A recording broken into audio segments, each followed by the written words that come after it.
We will call a meeting to order of the Extension Educational Economics Development Committee.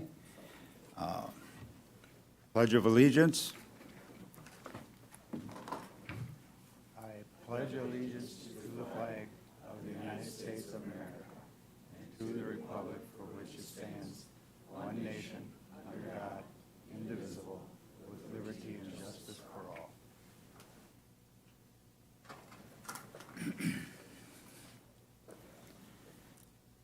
Okay, number 3, public comment.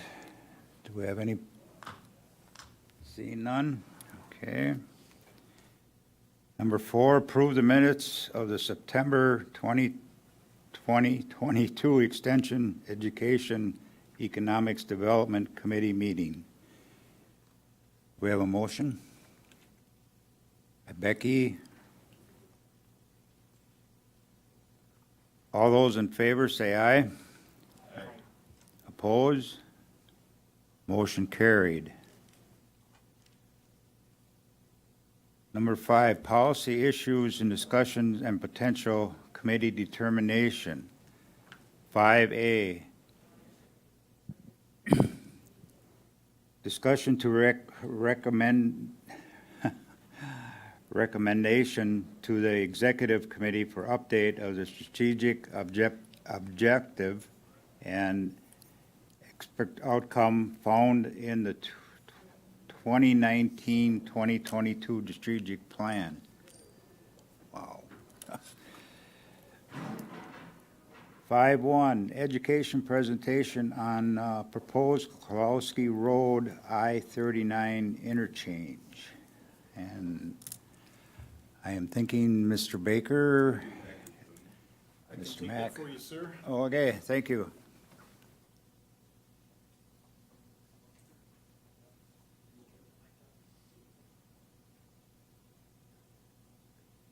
Okay, now we're on. Wonderful. Thank you, Mr. Chair. For those of you that don't know who I am, my name is Dave Mack. I am the planning manager from the Conservation Planning and Zoning Department. I also have the role of being the director of the Marathon, or the Wausau Area Metropolitan Planning Organization, and I'm going to talk a little bit about that in a minute. But I'm here to talk to you today by request from Mr. Baker regarding the Kowalski Interchange and I-39 project or concept that's been going on for a number of years. And so I'll give you a little bit of a history and a little bit of some comments regarding the interchange and what might take to be involved with some of that. Hopefully everybody can see this.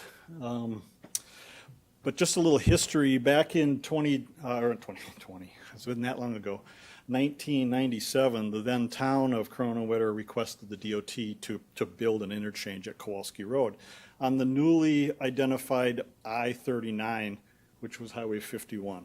Just I think a year prior to that, it became the interstate, and so the town wanted to get involved with an interchange concept in their town.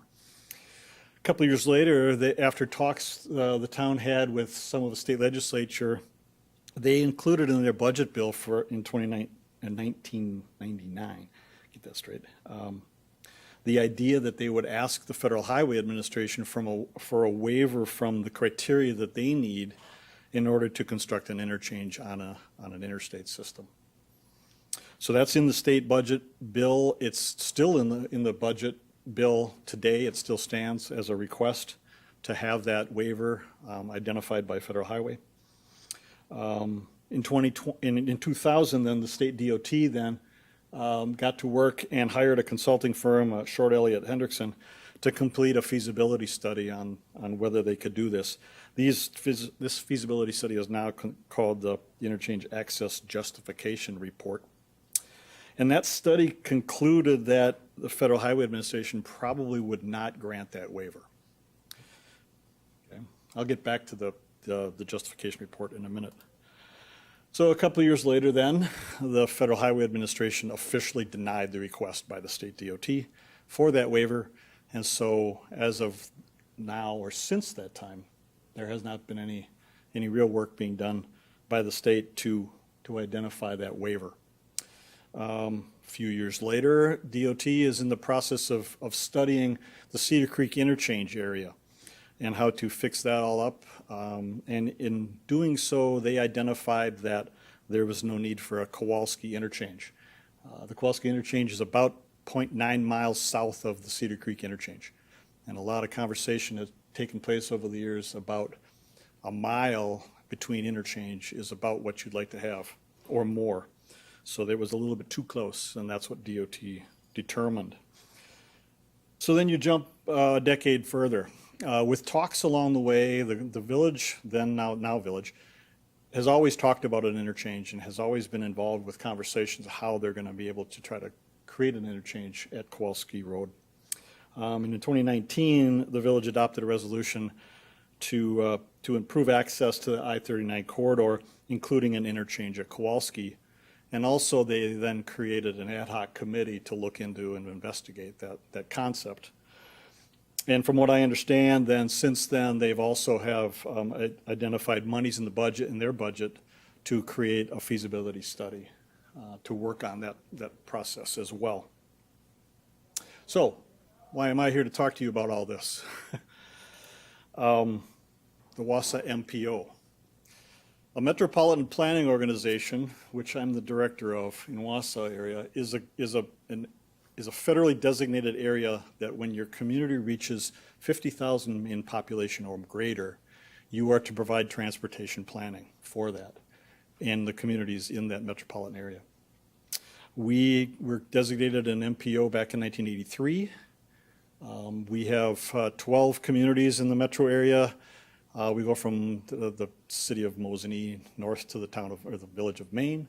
And we go from Stettin through Weston. So that area is considered the MPO.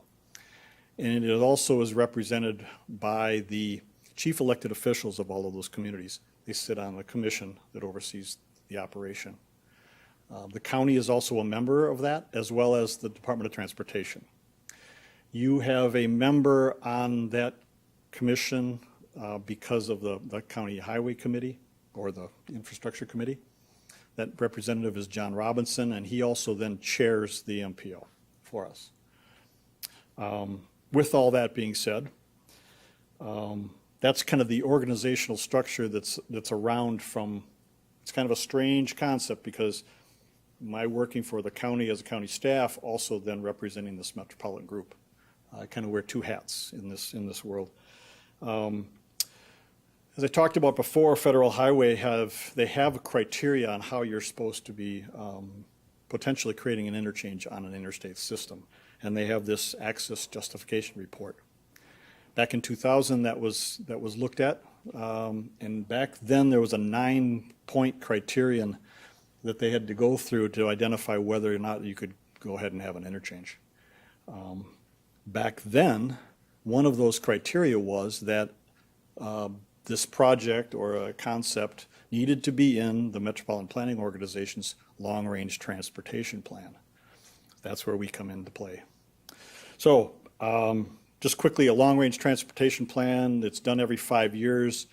It's based on mostly traffic modeling that is done. We use traffic information, we use housing data, and we use employment data to model how people are moving about the community on the road network that we have. That then is projected into the future to see how that traffic will be impacting the system, and to see if there's anything that we need to do for road construction projects like an interchange into the future. In the last 4 transportation plans, the Kowalski interchange was identified in 3 of them.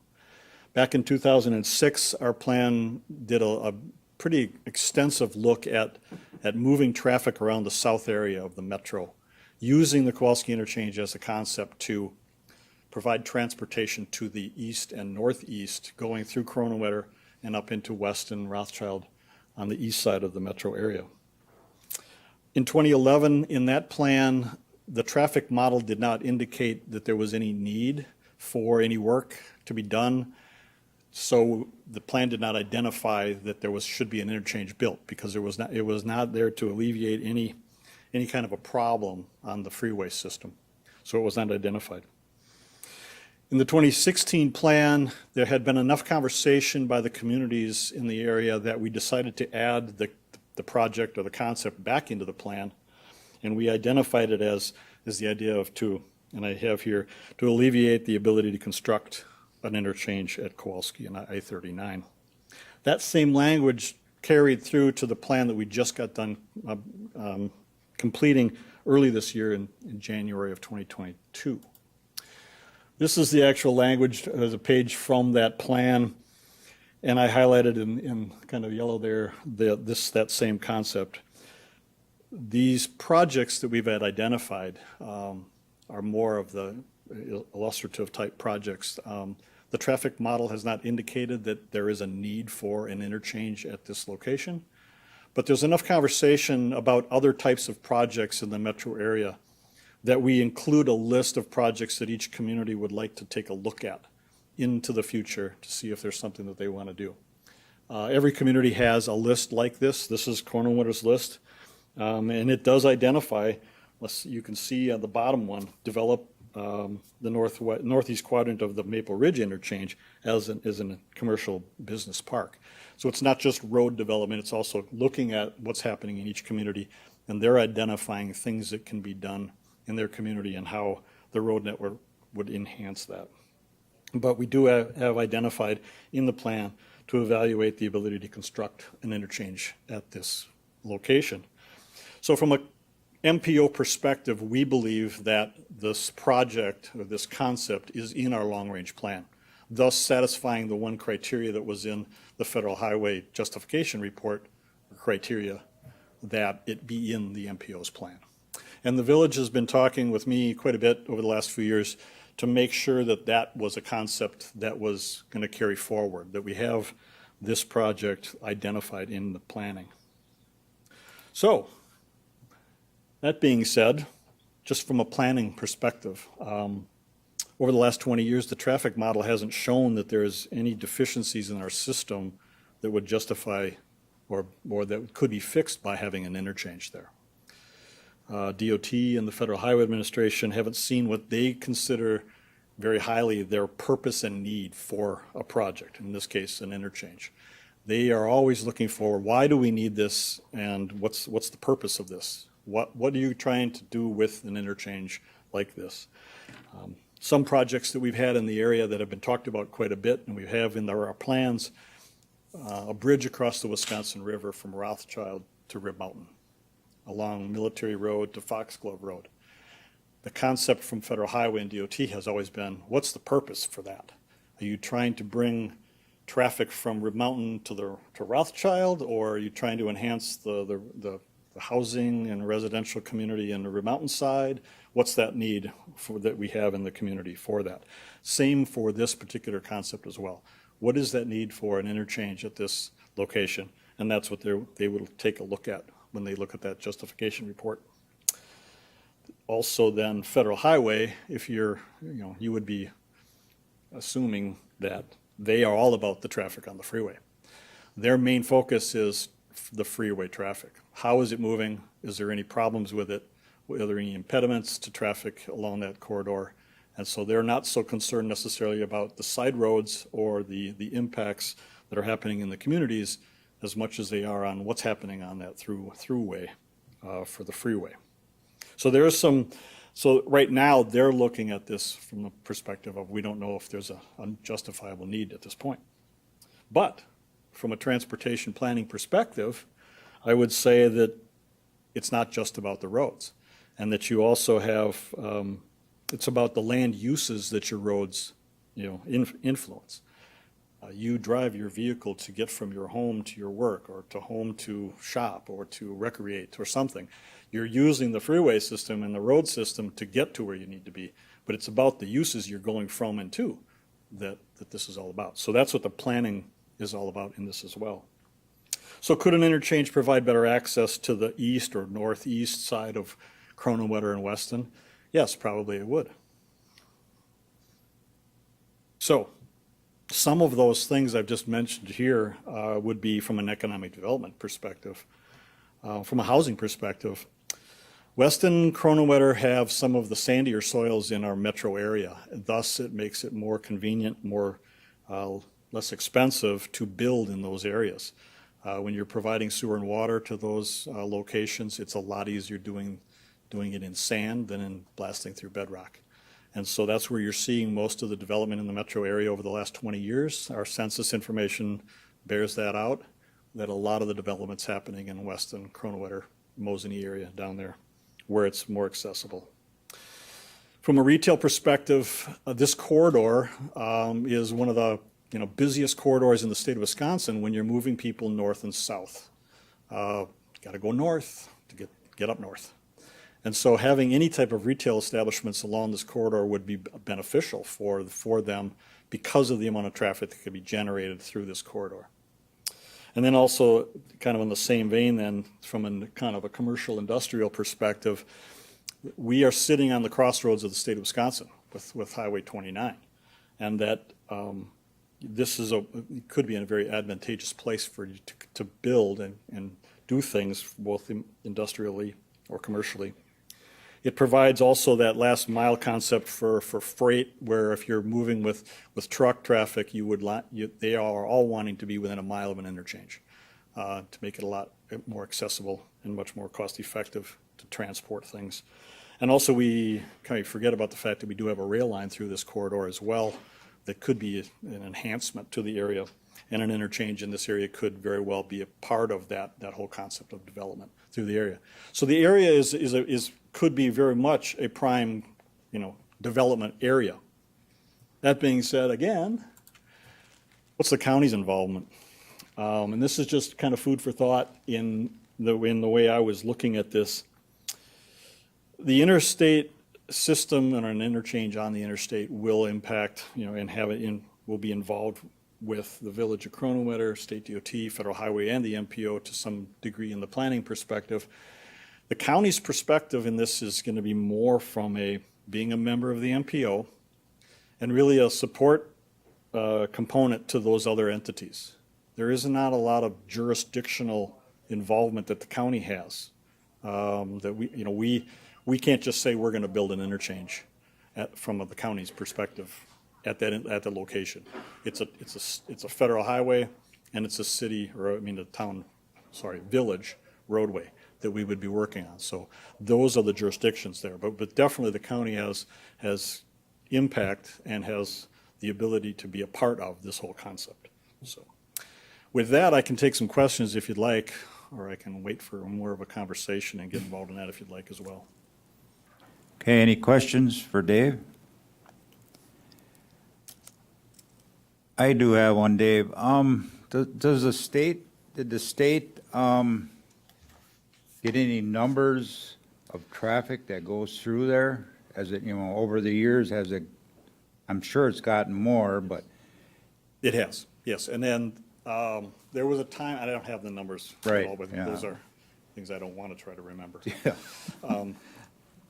But there was part of the freeway concept that was when it was being designed, when we redid Highway 2951 through Rib Mountain and into Wausau, they were looking at bringing that 6-lane concept all the way down to Cedar Creek, so that there was enough traffic to justify having more lanes in that area. But they decided not to build it at that time. And it was mostly because of the cost of building additional bridge over the Wisconsin River. But I think that concept you're thinking of is there enough traffic? Have we generated more traffic in the area? And I would say yes, over the last 20 years, definitely. Yeah. Okay, thank you. Any other questions? Supervisor Baker.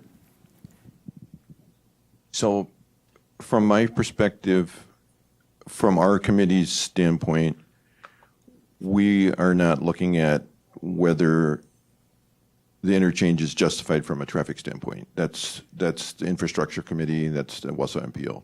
Mm-hmm. But we're looking at, from an economic development standpoint, would this be good for the county and for the village of Kronewetter?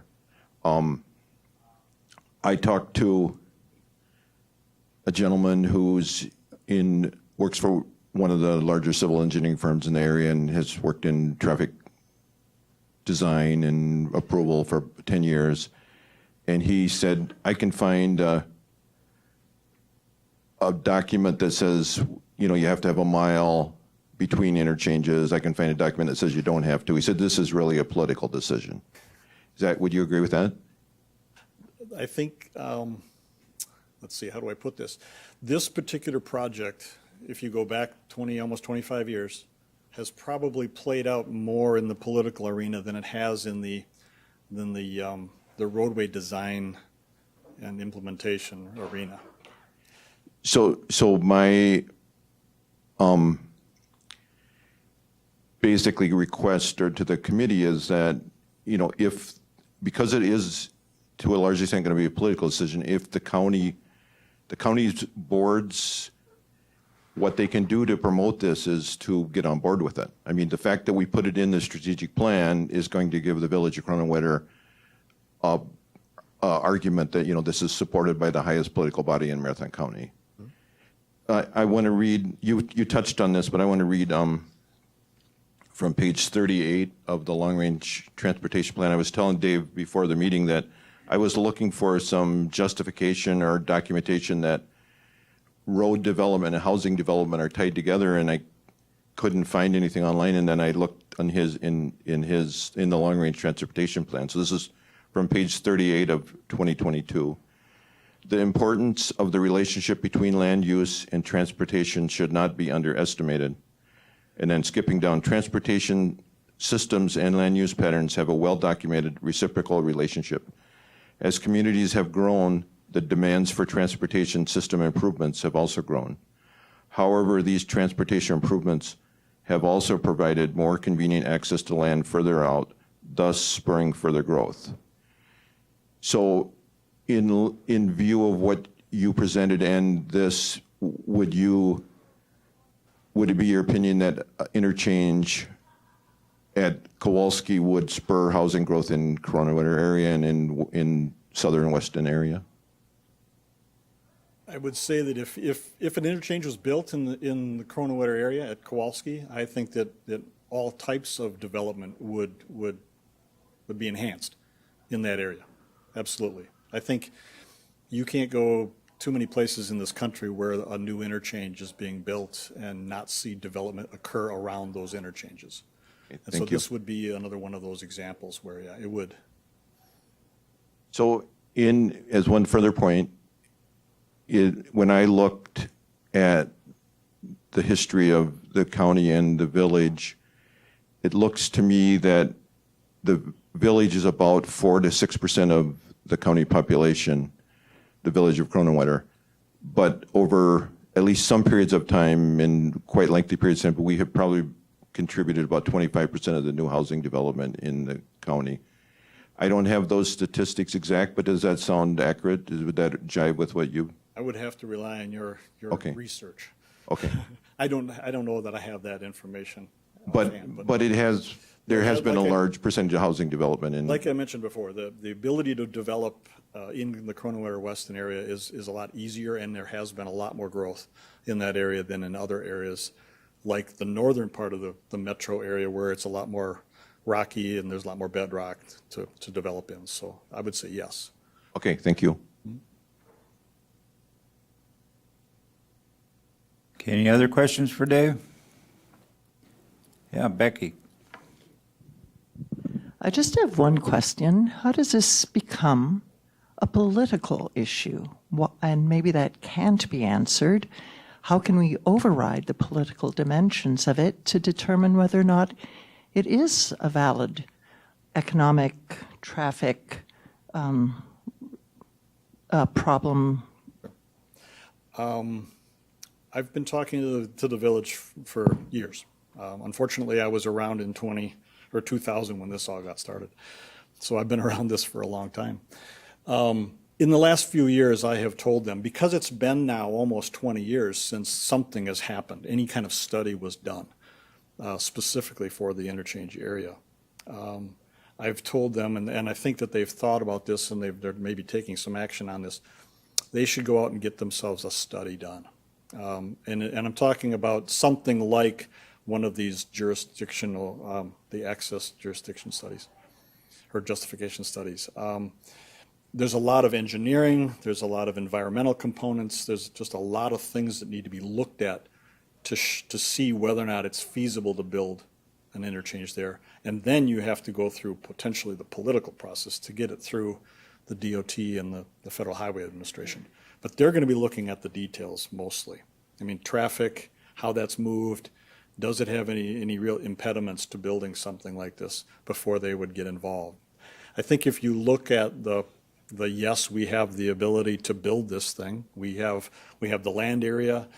We have the local street network that can enhance an interchange like this.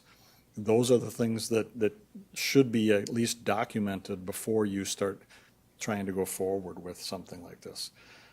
And I think that they're aware of that. Like I said earlier, I think that they've actually budgeted some money to create a study, and I hope that they go through that process, because I think that's the first step. Because I don't think DOT is gonna let you walk in the door and say, we just think we need one.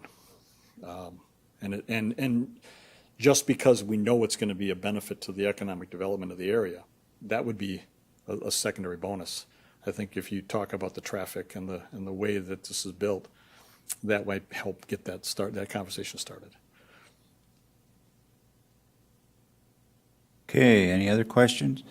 I have one yet, Dave. So we put this objective into our strategic plan to support the Kowalski interchange. Is that, I know it's going to be a benefit to supporting to get this interchange done, but is it going to be enough? You know, I mean, I know it's a federal highway, you Right. know. Yeah, they will be making the decision to do this. They make the total decision. Yes, they will. With the Department of Transportation's Right. assistance in this, yeah. Yeah, they're the final authority on this, yeah. Okay, thank you. Any other questions? Mr. Baker? What would you think a realistic time frame would be? I don't think we're looking at 2 to 5 years. We're looking at 10 to 20 years probably, or what? For construction? Before this would actually come to. Oh, yeah. To me, it would be 2 to 4 years just to get the study done, potentially. I mean, this is going to be one of those big type projects that you're going to have to take a look at.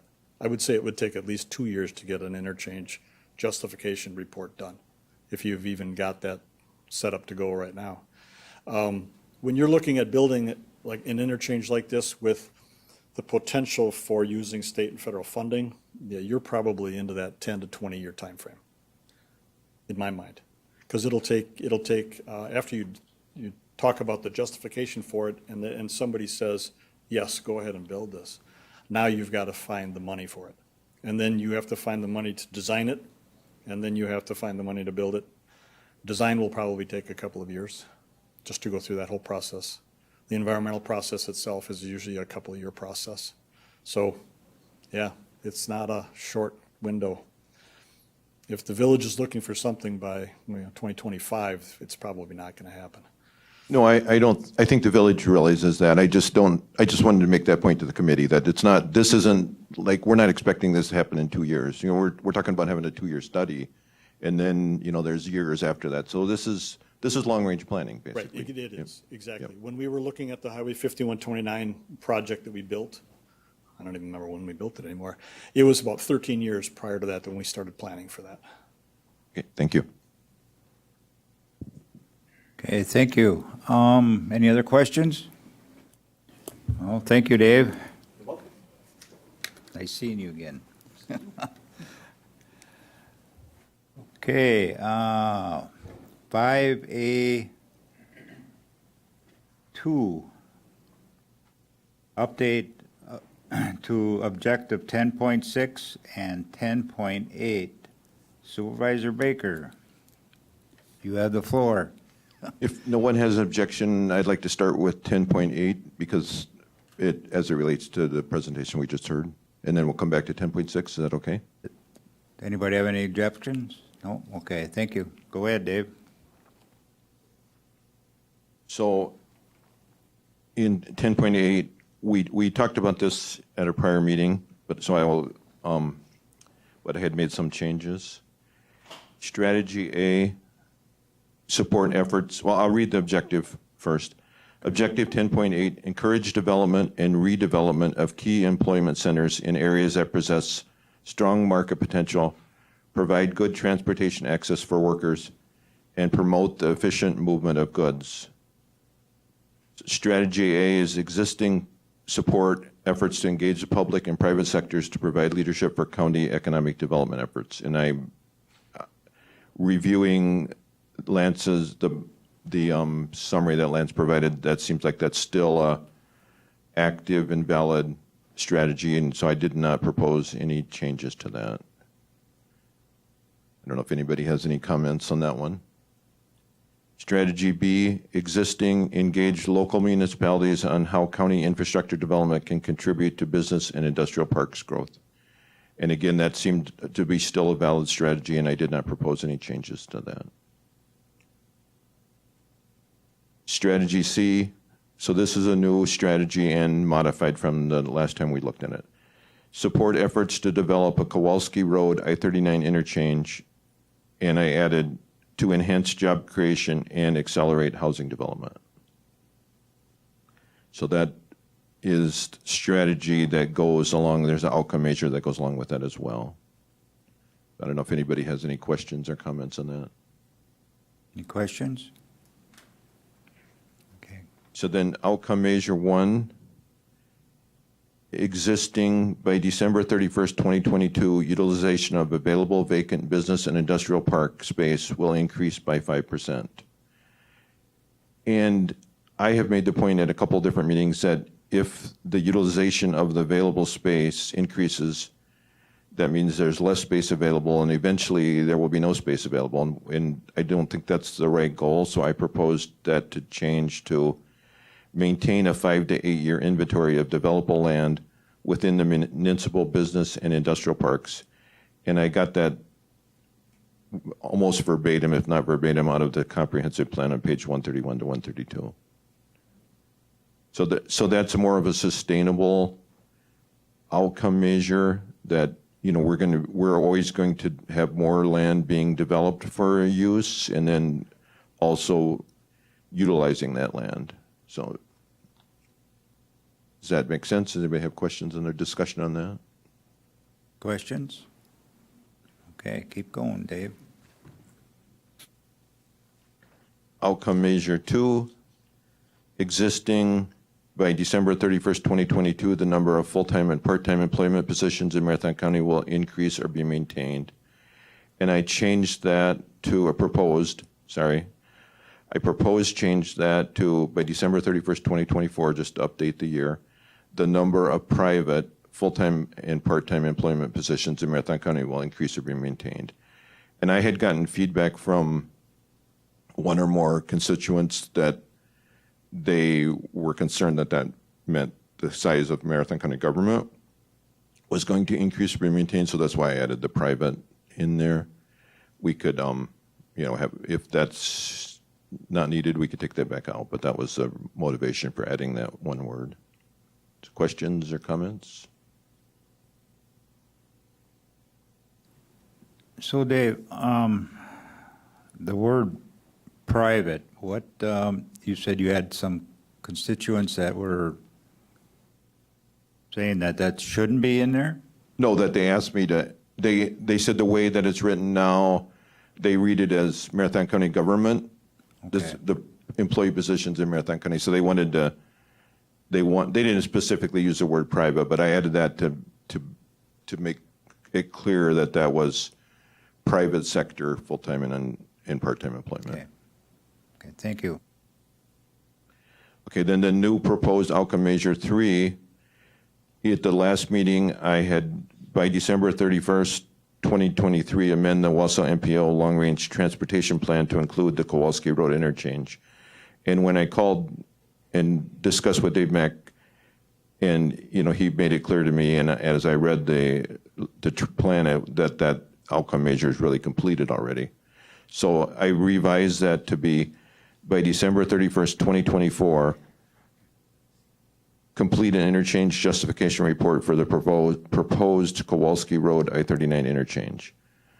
And in our current budget in the Village of Kronewetter, we put in $125,000 for that study, and I was told that they plan to put in another $125,000 in the next year. It passed 6-0, but passed unanimously by the trustees. And this didn't come from the village, it came from a citizen, but I was asked to say that the village is not looking for the county to pay for that plan, the village is paying for it. I think it would be okay if the county wanted to pay for some of it, but, the village did not ask for that. So, we could ask, what is the county's role in that? And I would answer that many of our outcome measures, there is no direct county role. So but again, it is a statement of support for this project, by the county board adopting it in part of our strategic plan. It gives it more buy-in and more credibility, basically. So that's really what the county is. And as Dave Mack said, through the Wausau MPO, the county will be involved with this. It is not just a village interchange. I mean, although it is in the village, but I mean, it is, it impacts more than just the village of Kronewetter. So I think to say that the village should go and do it on its own without broader support would be not. The village should seek the county support and other support for the project, not necessarily financial, but just buy-in, basically, and approval. So any questions or concerns or comments on that one? Any questions for Dave? Okay. Becky? I'm back to measure 2. I had a question on that. And I don't even know if the private is necessary in there, but for me, it would be more easily understood if it were the number of private sector full-time and part-time employee positions rather than simply private, if it's necessary at all. I think that's a good suggestion. You said you do? I believe that would be a good suggestion if to modify it.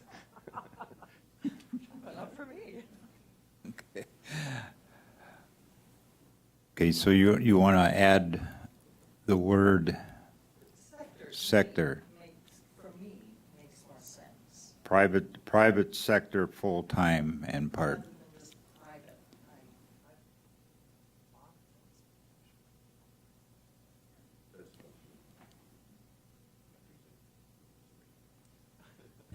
Thank you. Thank you. Okay. Any more on 10.8? So by adding that word into the private full-time, so objective 10.8, we would be done reviewing it if or to do, or do we have to really change this again yet? No, I'll make a motion that we adopt the proposed changes and add the word sector after between private and full-time for outcome measure 2, and forward that to the executive committee for their consideration. Okay, do we have a second? Bobby, second? Okay, thank you. All those in favor say aye to forward objective 10.8, not objective, to 10.8 to the executive committee. Say aye. Aye. Opposed? Motion carried. Thank you, everyone. We'll go on now to back up to 10.6.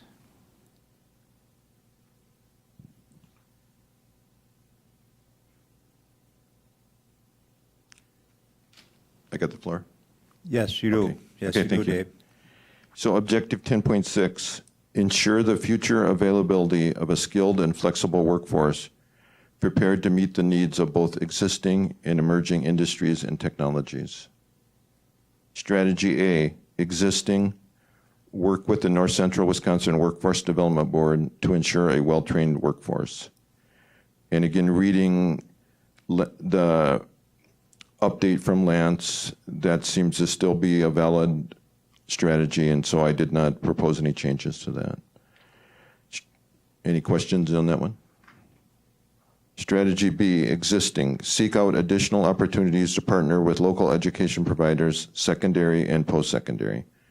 And again, Lance had listed several efforts that were underway with that, and that seemed to still be a valid strategy. So no changes were proposed. Outcome measure 1.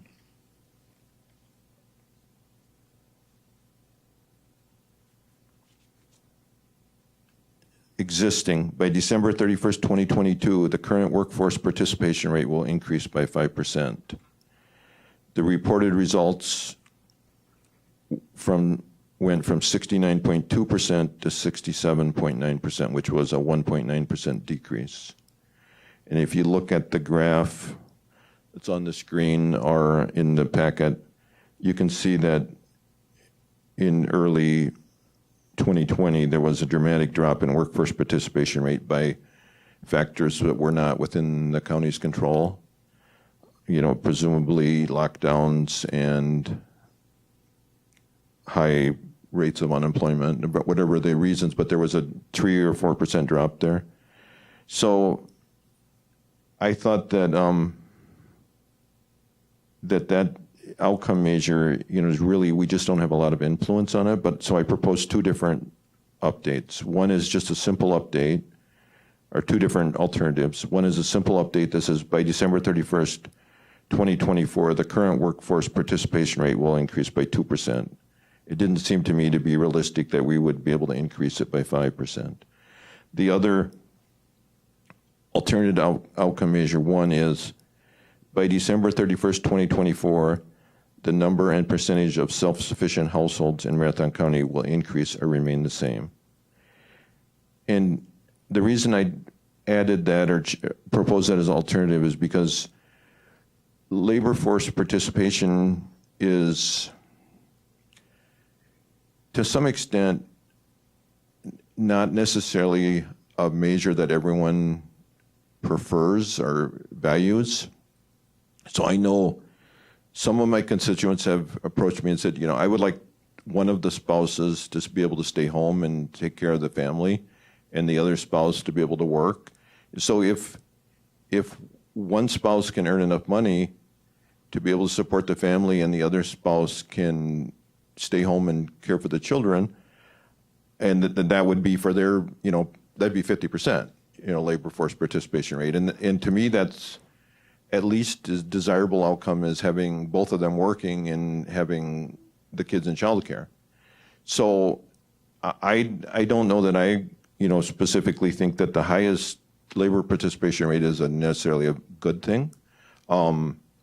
Plus, as you see that chart, it's not within our control. I mean, we can say we're going to increase it by 5%, but the federal government or the state government does policies that make it drop by 4%. It's not something we can really determine. So a better, to me, a better approach is let's have self-sufficient households. Let's have households that are earning a living and, not dependent on the government. And I'm willing to work with the county administration to help, define the metric for that. Not necessarily before we adopt it, but I'm just saying I think we can come up with a metric for that. But that's a proposal. The committee, I'm fine with either of those 2 or an alternative one if somebody else has a better idea. So I think for this one we should pause and have a discussion. Okay, any discussion on this one? I think the 2%,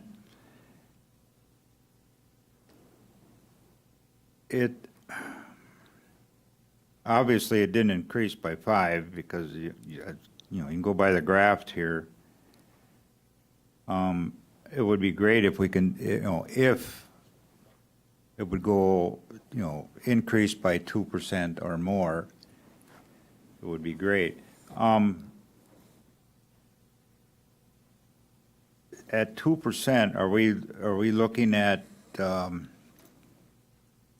just hoping that, employment would go up more than by 2%? Or, I know this is just a proposed in there, or do we leave it at 5%? Any questions from? Well, I think Go the ahead. 5% might be wishful. We're always Okay. hoping. My thought would be the alternative outcome. Just because then we don't have to, because the economy and what we've gone through now, who knows for the future, even though we would hope that the 2% increase. But I think I like the wording and the expectation of the alternative outcome and self-sufficient households to make that determination if, want to work force or not. And we're still promoting. Okay. Well, that's the reason why I asked, to get opinions from everybody. Anybody else have Mr. Niedermeyer? Yeah, I think even if you went with like the 2% one, it's probably the most feasible number rather than 5%, because you got to think about like the baby boomer population is kind of retiring now, becoming older, and then my kind of age group, there's fewer of us, and so the number of jobs being replaced are going to be at a lower rate. So, yeah, even if we went with the first one, the 2% would probably be the better than 5. So, I like the second proposed one a little better. Okay. Any other questions? Becky? I just have a quick question on the proposed outcome measure. How does one determine what constitutes a self-sufficient household? I mean, it varies across households what is labeled as self-sufficient and what isn't, I would imagine. No? Yes, I agree with that. And that's why I had said I would be willing to work with the county administration to come up with a metric for that.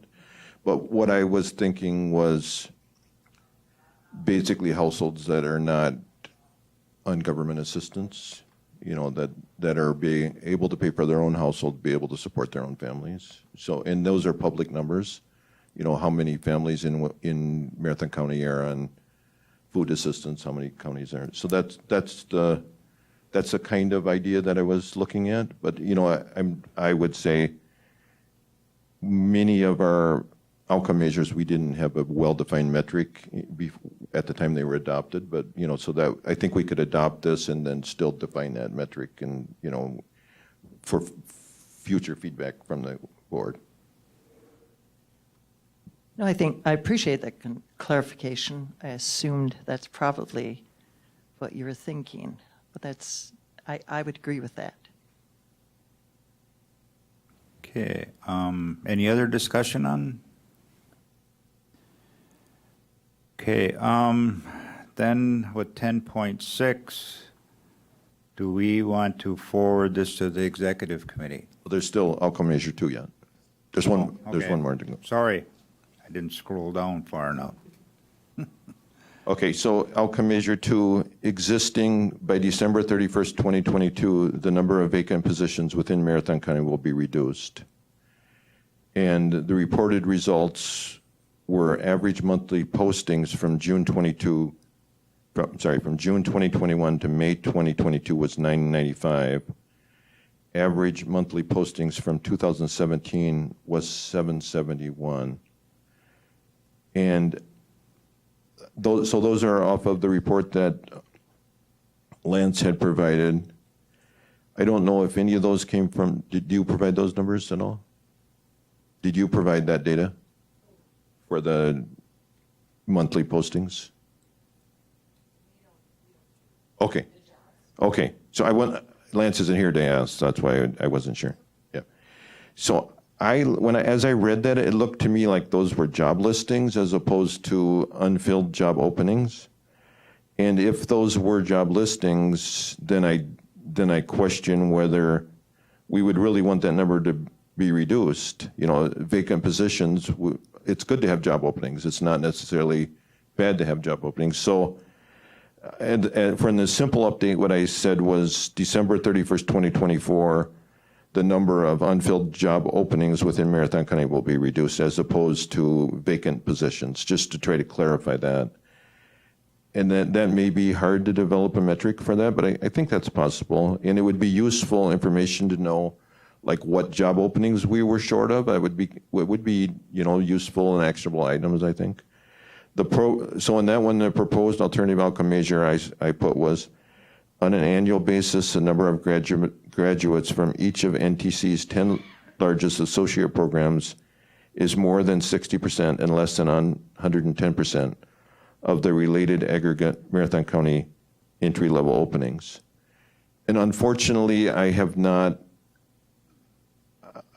mostly on my side, but I have not been able to reach NTC to get their feedback on that. So I think I'd like to withdraw that one for now, the proposed alternate outcome measure 2, just because I didn't get any feedback from NTC. So I don't know if that's something I don't want to propose it without their feedback. So I would be recommending the simple update for the outcome measure 2. Is there any questions on that one?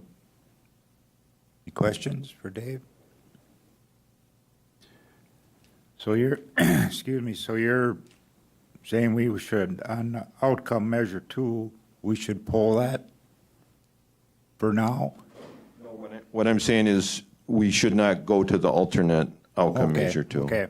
Okay. We should stay with the simple, we should change the language to unfilled job openings, but use the same, not switch to the NTC one. I think the NTC Right. would be a good, I like that, but I just wouldn't want to do that without, getting some feedback Right. from NTC on that. So, Okay, so I can make a motion for this one if that would be. go right ahead. So I move that we forward the proposed updates to the executive committee, leaving strategy A and B as is.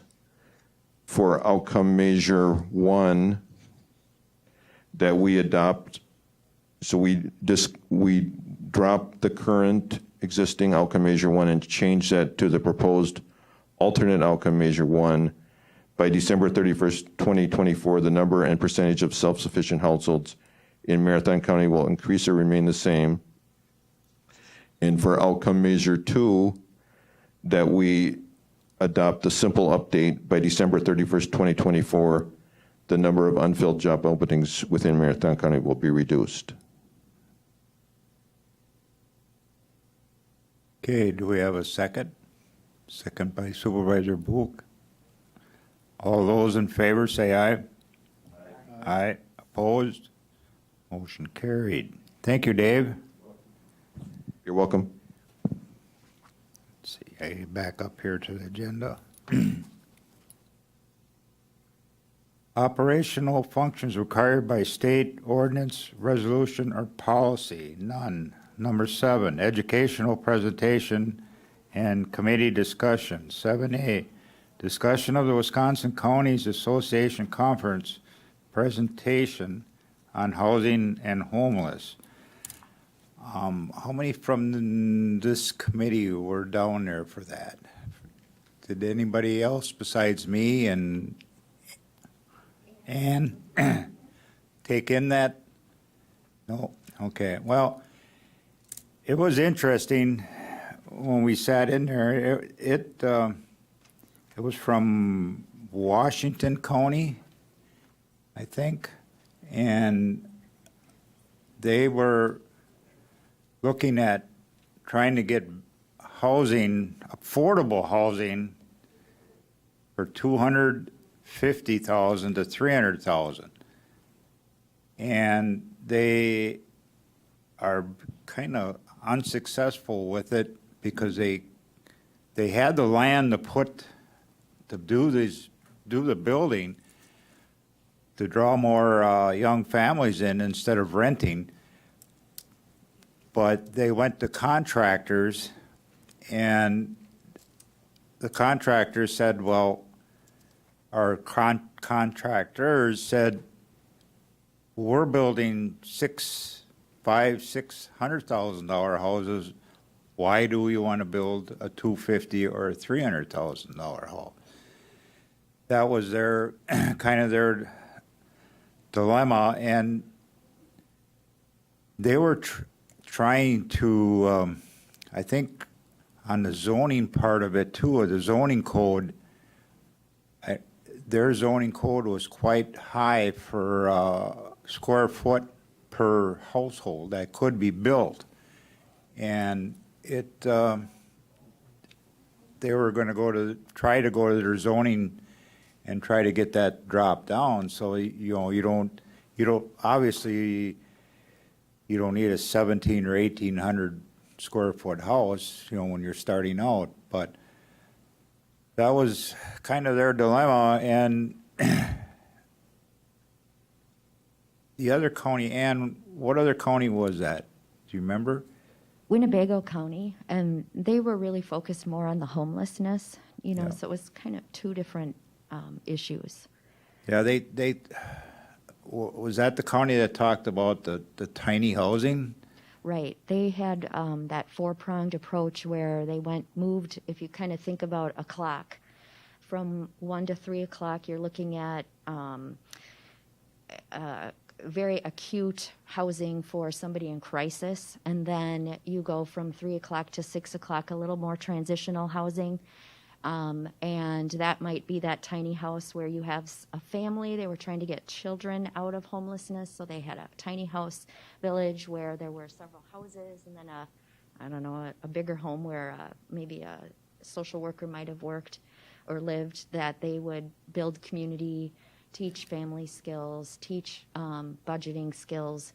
While the families lived there, they were banking money that they could put for a down payment in a house, because the ultimate goal is to move through this circle, with the 9 o'clock to 12 o'clock being Habitat for Humanity partnership, where they can move into their own home. So a little bit different than what Washington County was doing. Right, yeah. And Washington County had, I think it was $10.1 million already into this project, and they said they needed more. So it was interesting to listen, for the homeless part of it too. It seemed like, the smaller housing or building these smaller housings would help to get the homeless off the streets.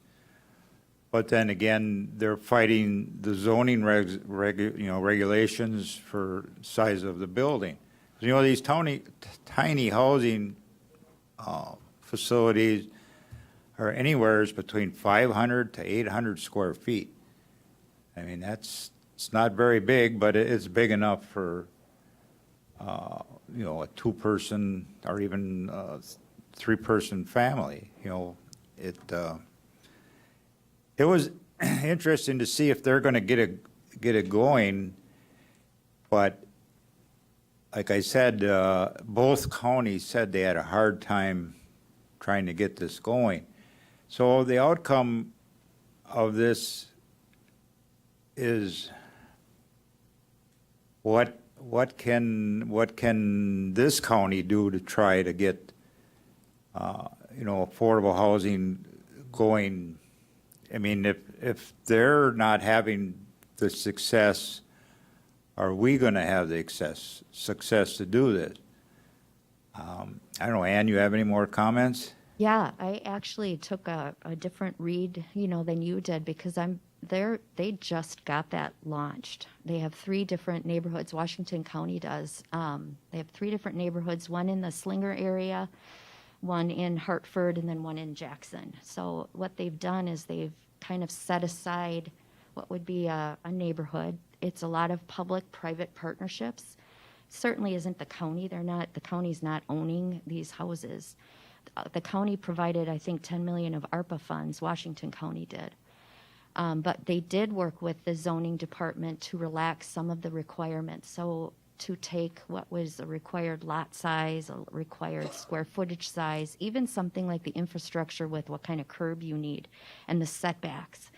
And they were able to alter those on maybe that neighborhood basis so that it was more lucrative for a builder or a housing, let's say Stratford Homes or Wassa Homes, whatever. Is Wassa Homes still around? They could then come in and choose to build these houses. It would be higher density, single family homes. So you actually get home ownership. It is just getting off the ground. So I wasn't really getting the message that they were struggling with it. I think they pulled partners together. They had bankers, they had builders, they had realtors, they had the state with the zoning, and the highway department needed to come in because, again, you've got to really ask yourself, what are you getting for these setbacks? What bang for your buck are you getting, and what would happen if we could relax those in this neighborhood? Because the big issue is we have the baby boomers who are leaving the workforce. We have to be forward-thinking. Lance always talks about we are visionary, and we're not really working for ourselves. We're working for people we don't even know years and years and years down the line. How are we going to build our communities? And I think we do need to think about this.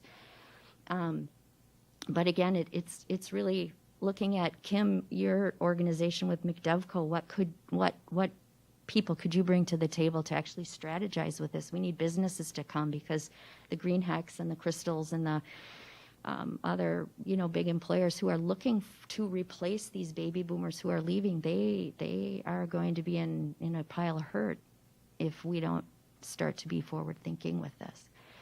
So I don't know what our role is other than our zoning could, make some decisions. I know the city of Wausau has relaxed their zoning requirements to approve the mall property so that they could get some higher density, smaller square footage. Those are apartments, and I think we really want to look at single-family home. I think we want home ownership to be a key.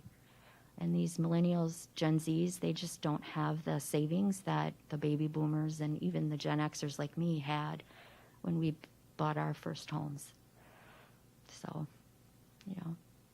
I think it merits some discussion and some study. And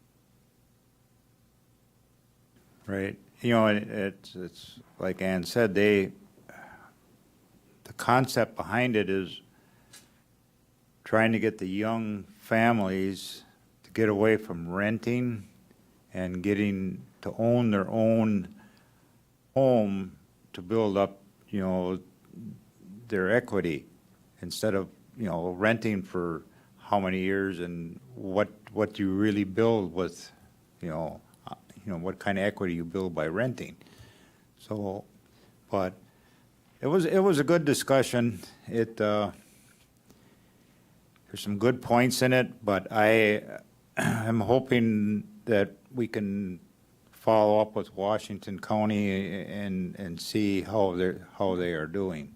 yeah, if you want more information, most of us get the Wisconsin Counties magazine that had in the September issue on page 18 and page 22. Page 22 actually has the Washington County, his name is Josh Showman, I think his name is, and his article will talk about what Washington County was doing. Page 22 is really more about the state of housing in Wisconsin. And then this current issue, October, on page 36, they have one talking really about where the millennials moving.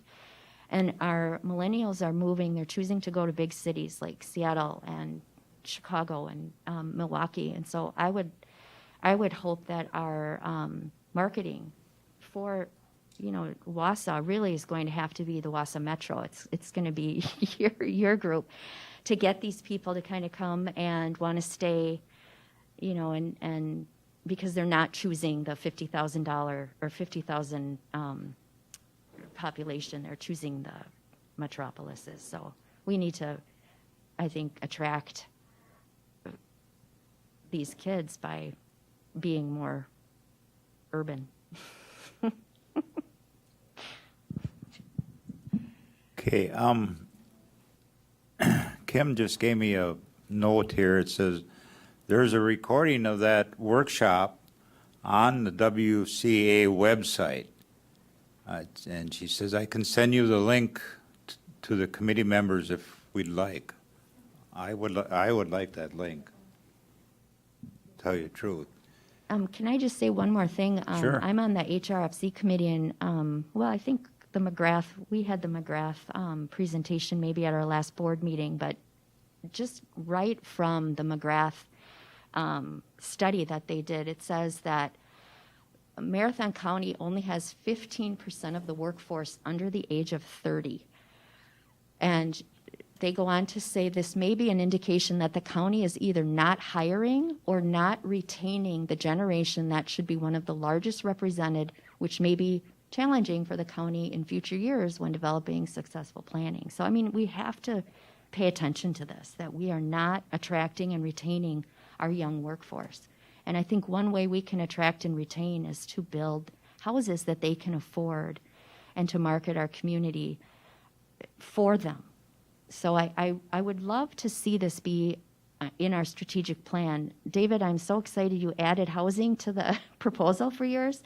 I'm a little concerned that Kowalski Road is attached to it. I hope that if the Kowalski project doesn't go forward, I mean, we need to find another neighborhood. And maybe we look at schools. Where is a school that has room to grow? And see if there's land out by that school. I don't know. That's not my wheelhouse, so I'll let the rest of you all drive. But anyway. Okay, is there any questions from the committee? But yeah, like I said, it was it was very interesting, and I did take in the one about zoning too, and how far back zoning started was in the 1800s, I think, somewhere's in there, and to where it is now. But they, you know, that presentation, they were more into the history of zoning than actually zoning itself. But it was interesting. Just another comment, so. Speaking on this further, Administrator Lance Leonard could not be here today because he had commitments at North Central Healthcare, but he did provide me with the Wisconsin Counties Association magazine that has the Washington County study, and I've read it before I came here, so I thought I'd just kind of summarize what I understood from it. So I think part of when I was reading the article, it just triggered something that happened this morning. One of my friends told me that he turned down a $120,000 job, and the first thing I asked is why or where, and it was Denver, Colorado. And the reason why is because the housing is so unaffordable. Now in Wausau, I think we have a similar problem, just on a much larger scale, is that there's certainly positions to be filled within that $15 to $22 an hour range, but it's hard to get people here because they probably also don't have the availability of housing, and that might not be because it's expensive, it's just not available. The Washington County study, I think that they identified some of the barriers, and then they put in a strategic plan to try to overcome some of those barriers. Some of those barriers were, increased prices from inflation. So all of the construction costs went up. But they also noticed that there was other barriers in all of these antiquated zoning laws that called for much bigger lots, much stringent parking ordinances and stuff like that. That was then a barrier to these developers who would come in there and build on smaller lots, smaller houses, cheaper houses that are more affordable. I think the way that they tackle this was like a two-way. One was like a financial incentive. I believe that they allocated $2.5 million from the ARPA funds to give these 20-year loans. I believe it was first 7 years they don't have to pay, and it was zero interest. They could also repay it either through sweat equity by participating in volunteering programs within the county, or by financial donations. And I don't know where those would be allocated, how they would be approved. So that's one way.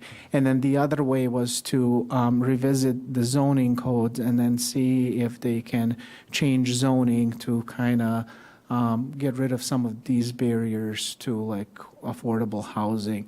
And that's both for, single family homes as well as like apartments, and like getting those industrial districts rezoned to allow, multifamily housing, and then allow single family housing in what used to be, I believe, previously for 2 or 4 unit multifamily housing like development complexes. They also have a link in that article, and I can probably have Attorney Purner send that to you guys, of what are some suggestions that they have from that study as to like what can be done to change the zoning to then like eliminate some of these barriers, and he can forward that to you. I don't know if we can find a copy of the magazine, if they have that online, but I guess if It is online. It is online?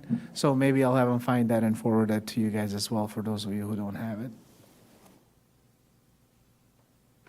Thank you. Is there any questions? Okay. Moving on to 7B, Mcdepco's monthly report. Kim?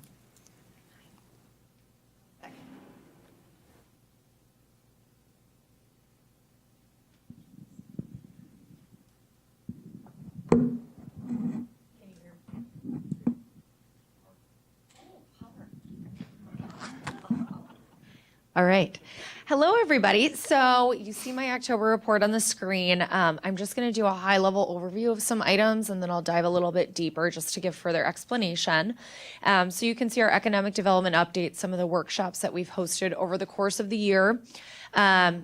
As far as the POUTS update, just wanted to share that Mcdepco is continually working with CPZ to finalize the details so that we can effectively roll that program out.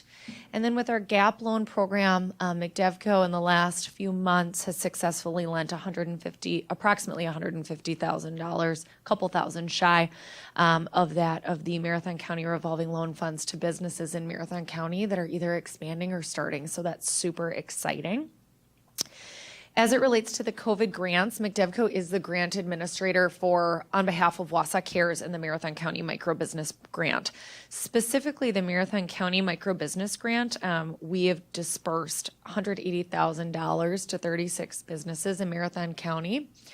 And we just sent out 300 mailers to a lot of our rural farmers and business owners to just make sure that we're reaching those folks. And we've gotten a lot of positive traction that way in the last couple of days since those just reached the homes and businesses early this week. So we are continuing to administer that fund. So please encourage folks to reach out if they have general questions. Would love to just walk through that with them. You can see some of the programs that we've participated in up through present and upcoming events that we're very excited about. So reinvigorated a relationship with the DC Everest Youth Entrepreneurs. So I started this last year. And as I'm able, appearing monthly in the classroom to talk to the youth entrepreneurs. So these are a lot of students that have elected an entrepreneurial course. They may have started a business or plan to. We give them tours of the Incubator at the Entrepreneurial and Education Center. I go to their classroom and expand on topics that they're talking about. It's a very fun way to reach a different demographic than we're used to. We just kicked off in mid-September our 16-week Gears Certificate of Excellence program. So that's really our cornerstone of our program. It's a 16-week course, high-level overview for someone starting a business or maybe that started that's just like, oh, I'm missing a few things.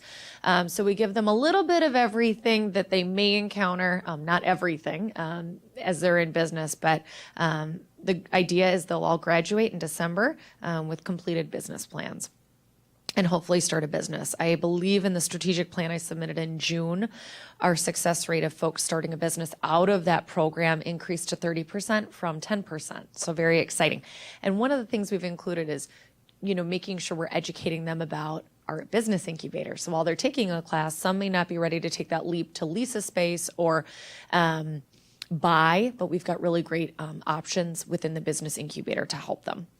October 14th, we have Moving the Needle Ideas to Action in response to Women's Small Business Month. Anyone is welcome to attend. If you're interested, send me an email, check out our website, register. We'd love to see you there. November 15th, I will be hosting a quarterly information session. I've talked about that, but I don't think I've ever explained it to the group. So essentially what that is we get a lot of general inquiries from folks looking to start a business. They're at the infancy stages. So in order to streamline communication and ensure everyone's getting the same resources and information, I host a Zoom call and I go through pillars of starting a business. And then from there, one-on-one conversations to decide what are maybe the best resources we can point them in the direction of. Maybe they need a tour of the incubator. Maybe they're at that point. Maybe they need to go into the 16-week course, whatever we can offer to help them start their business. And the municipalities, we've moved to quarterly in-person meetings with the next one occurring October 19th at the Business Incubator. And then the last piece that we really focus on, so we have 3 big objectives at Mcdepco: the entrepreneurial development, the gap financing, which is a fancy way to say the revolving loan funds that I talk about, and then the management of the Business Incubator. As you can see, Mcdepco took over management of the Business Incubator on 72nd Ave in January of 2021. The occupancy at that time was 61%. In December, as we finished the year, we had increased it 13% to 74%. In August, we reported 82%, and in September, so last month, we'll report 84%. So very exciting improvements in the numbers that we're seeing. Only office space available. Manufacturing is full. However, we still encourage folks to come check out manufacturing because as folks move out and as the ecosystem happens, maybe they get some gap financing, they buy a brick and mortar, we can funnel someone else in. So the growth that we've seen at Mcdepco has truly been through organic leadership and training and just inviting different groups in to share what we do and show the space. And just getting creative as we talk to business owners about their need to fill some of that office space that we might be able to repurpose for something unique. Any questions? Any questions for Kim? Very good report. Thank you, Kim. 7C. UW Extension, Jason. Yeah, good evening, Mr. Chairman and fellow supervisors. The report is in the packet. You can read along, but I want to first say happy National 4-H Week. It is National 4-H Week, so a shameless plug. If you know of a 4-H member, say thank you for what they're doing. It's kind of it's a national movement. It's a highlight for at least 1 week. You'll see displays throughout the county, or hopefully you are, because there's a big push to do that. And it kind of kicks off the year, the 4-H programmatic year with enrollment. So there's a big push for enrollment. We, in the past, prior to 2020, we were in that 800 to 900 range. Even in the down cycle, we're hovering on that 700 range. Still the 4th largest. You heard me present that at the board meeting just recently, the 4th largest 4-H program in the state. And so there's a big push to get that back over 800 again from all facets of the county. So National 4-H Week, we're really excited about our 4-H program here, and you kind of see the work of our educators in the packet there. You see on the front page is Kate Laux is our new AmeriCorps member. She was a summer intern and has now come back as a full year program AmeriCorps member. So in the past, I brought forward that using some savings, we're we're with the support of administration to reallocate those for this position. It's a one-time payment with AmeriCorps. AmeriCorps pays her, but she works 3/4 time, so about 75% for our office. So we're super excited about that.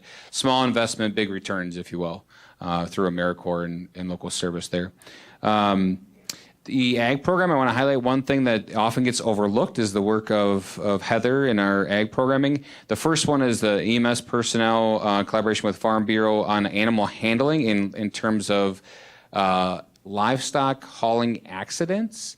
You don't often think about it, but as I'm hearing, DOT infrastructure, I-39 interchanges, there are accidents that involve livestock trailers. And what do you do with animals that are on some of these large thoroughfares of I-29 and I-39, and the list goes on and on. So working with farmers in the Farm Bureau in District 8 to do some training and some professional development for EMS workers. And again, Heather works not just with the producers, but all those that are involved in the ag industry, right? So that's something I attended one of their livestock sessions regarding this in the past, and they bring in a livestock trailer, how to potentially, if it's on its side, cutting it open, getting the animals out, to the humane piece of, what do we do with those animals? How do we transport them? And the list goes on and on. So just a highlight there that I want to focus on of Heather and our ag educator. We have a new FoodWise administrator, and I've talked about this in the past, so we're excited that Mallory McGivern has joined our team. She comes to us from the neighbor's place, as she worked there for many years. So she's a tremendous asset to our office and to our team and to the FoodWise program.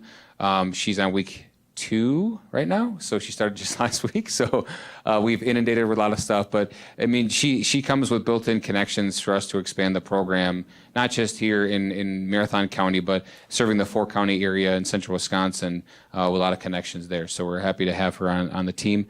And then hort therapy. So the horticulture educator, Janelle Ware, hort therapy, you heard me mention this at the county board presentation, is using horticulture as a therapeutic mechanism for a lot of audiences. And I want to highlight the one for those halfway through the page there, community classes for 55 and older, where they're indoors. So we did learn a lot in 2020 and 21 about social isolation of 55 and older.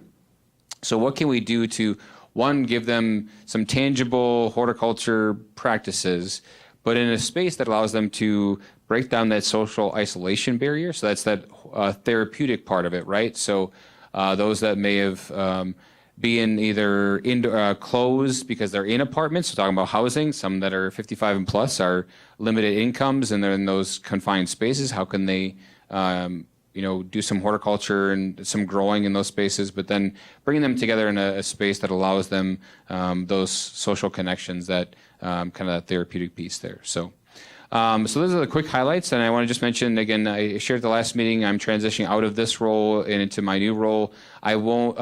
The position is posted, so if you know of anybody that's looking for a job, right? The area director position, Dave is probably a young person, exactly. It is out there. I'm anticipating, because of managing 2 positions, that December 1st I was shooting for. I was a little ambitious with that. It's probably going to be more in January. January 1st is my targeted onboarding date for that person. So that gets me through October of the posting, November interviews, extending a job offer by the 1st, and give or take the candidate, at least a 2-week notice. And sometimes a lot of employers are requesting a month's notice with the current labor market. So I want to be accommodating of that potential candidate if it's a month's notice. So more realistic, like mid-December, early January, but I'll keep you posted along the way. And I'm still here until that person starts, and I will still be here when they start the position to help onboard them. So thanks for the opportunity. If there's any questions, I'd entertain those. Do we have any questions for Jason? Okay, thank you very much. Very good report, Jason. Next, library report. Leah. Good afternoon. Thank you, Chair Seefeld and committee members. You have my report, should be in your packet. If you have any questions and want details on any of those things, I'm happy to answer it. The first item on the list, I have kind of a bit of background and a little bit of an update. It's the mobile hotspots request. There was a grant opportunity through WVLS, our system, to get a number of mobile hotspots. This is something that's been trending in libraries for quite some time, where just like a book, you can check out a mobile hotspot for a longer period of time, and you can take it home with you, and you'll have internet access. We looked into this on and off for a couple of years. The concern was, of course, ongoing costs of having that service, and also the most beneficial of this service would be for our rural communities, and sometimes they just don't have a signal that will work with the hotspot in the area, so that's been a challenge. But this opportunity lets us sort of have a pilot program with no cost investment because of the grant. So we'll be able to get mobile hotspots, and then we'll have, I think we've requested 2 at each location because that was the max we could ask for. So all branch locations and WASA will have 2 of these mobile hotspots that can be checked out by our patrons. And we'll see how it works, see how the signal is, see if it's beneficial to our patrons. And I do have an update. I believe that those hotspots are in the office at WVLS right now, and they're just getting formatted and preparing for training to teach to the libraries who have requested them. So it's something we're really excited about. This is somewhat related, but another topic too is before I started as director, there was an initiative by the county, I think CCITC, got a grant for some external Wi-Fi antennas at municipalities where branch locations are. That's been kind of a slow process, but the Wi-Fi antennas are already paid for. We're just waiting to get municipalities on board. I think we have about half of them have agreed to it, and they've been installed. It just gives a small additional range of internet for people in those municipalities that might need internet access. You can just literally go into the parking lot and access the internet, because our regular internet at the branch locations doesn't reach too far, maybe if you're really close to the library. And so those are being installed as we get approval by the municipalities. Other than that, we've had a couple of really successful programs. We just had our Central Wisconsin Book Fest, which is always a big event. It's like probably our biggest event for adults. It's several days at several locations. Other libraries in the area are involved, and we get authors brought in that do speaking engagements. And then we recently had this unique program called That Day in September, an air traffic controller's perspective on September 11th, which our coordinator, Audrey Kolbeck, out at the Spencer branch, made a connection with this gentleman who was an air traffic controller in New York during 9/11. And he said that he was willing for just transportation to get him here to do this program. And so it's something that just came up kind of spur of the moment. I asked for funding from our friends, and they were willing to do that, and we brought him in. And Audrey thought that we might need a bigger venue, that there would be a lot of people showing up. And I said, are you sure? Do you think there's going to be that many people? Well, it turns out the Pentagon called her and asked about the program, and we were put on this national list of 9/11 programming all over the country, and we had more than 350 people show up to this program. There were a few write-ups in local newsletters. It was a really nice boon, and Audrey has a gift for coming up with really creative, unique programming, and it was a hit. So that was something that was really exciting. Otherwise, we're full effect in programming. Our program planners are working on a budget request for our friends. The Friends, I don't know if you know this, they entirely fund all of our programming. So all of the book sales that they have on a monthly and quarterly basis funds our programming. So we're getting that together in preparation for 2023. Any questions or elaborations? Any questions for Leah?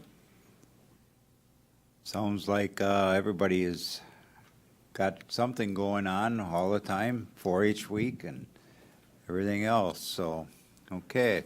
Thank you, everyone, for your reports. Number 8, next meeting time, location, announcements, and agenda items. Any announcements? I do have one. The November meeting, it's going to be determined if I can make it or not. The weather is going to tell me whether I can come or not, because I'll be harvesting corn and hopefully finishing up with beans. So if we do have a meeting next month, Supervisor Book will run the meeting. I'm in England, sorry. You're in England? 3 grandchildren. Uh-huh. Well, we'll cross that when it comes, I guess, but anyways. Maybe it'll be snowing by then, so. Yeah, okay. Committee members are asked to bring ideas and future discussion. Next scheduled meeting Thursday, November 3rd, 2022 at 3 p.m. Number 9, adjournment. Motion by Supervisor Rosenberg, second by Supervisor Book. All those in favor, say aye. Aye. Aye. Opposed? Motion carried. Thank you, everyone. So talk to you later.